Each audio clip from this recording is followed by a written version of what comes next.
12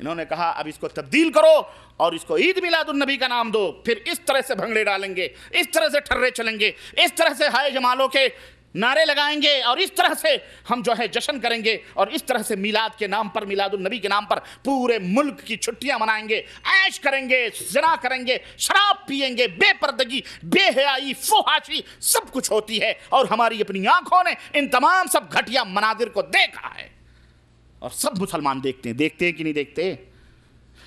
تو کتنا خوشنما عنوان لگایا، عید، جشن، بولو عید میلاد النبی۔ اور نبی کریم صلی اللہ علیہ وسلم کی وفات پر یہ خوشیاں منانے والے ذرا بھی حیا اور شرم نہیں کرتے۔ میرے عزیزوں، میرے دوستو، یہ دو مثالیں میں نے پیش کی ہیں۔ آئیے میں ذرا رجب کے کنڈوں کی طرف چلتا ہوں۔ یہی بات بالکل سیم، یہی رونا رجب کے کنڈے کا ہے۔ آپ کے ہاتھوں کے طوطے اڑیں گے، میں ابھی لاتا ہوں تاریخی روشنی میں۔ بالکل یہی معاملہ رجب کے کنڈوں کا ہے۔ یہ رجب کا مہینہ، جس مہینے میں سن 60 ہجری کو، یاد رکھنا اس سن کو، کون سی سن؟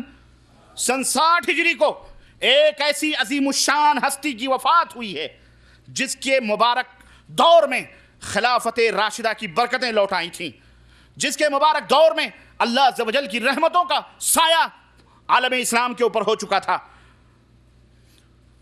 اور وہ شخصیت، وہ عظیم الشان شخصیت جس نے باہمی خونریزی کو ختم کر کے تمام مسلمانوں کو ایک پرچم تلے جمع کیا تھا، اور جس کے دور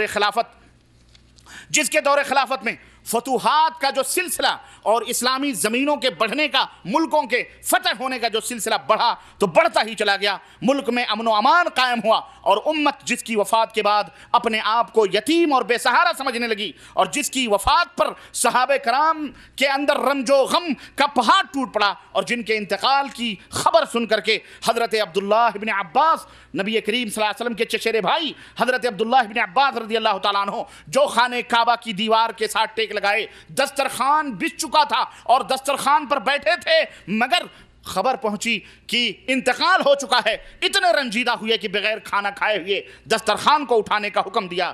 میرے بھائیوں، میرے عزیزوں، وہ عظیم شخصیت جس نے 20 برس تک بغیر کسی شرکت غیرے اپنی حکومت اسلامیہ کو قائم رکھا، تمہیں پتا ہے کہ وہ عظیم شخصیت مسلمانوں کی کون سی تھی؟ جزاکم اللہ خیر الجزا۔